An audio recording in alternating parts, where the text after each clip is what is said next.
In the heart of the lush jungle, where the trees kissed the sky and the river whispered its secrets, a tiny miracle took place. In the highest branches of the oldest tree, a small nest held the promise of new life. One bright morning, a newborn bird, its feathers still fluffy and eyes barely open, peered out into the world.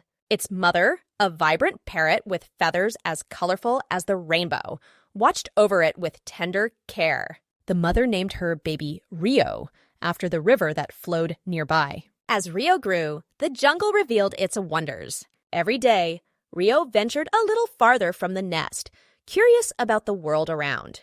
The jungle was a symphony of life, from the melodious songs of birds to the mysterious rustling of the undergrowth. Each creature, big or small, had a story to tell. One day, as Rio practiced its first flight, it met a wise old owl named Orion.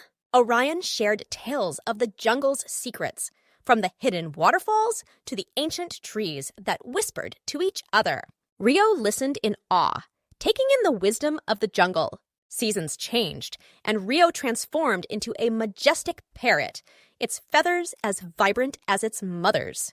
The jungle had become Rio's home, and Rio had become a storyteller, sharing the magic of the jungle with all who would listen. Thanks for watching!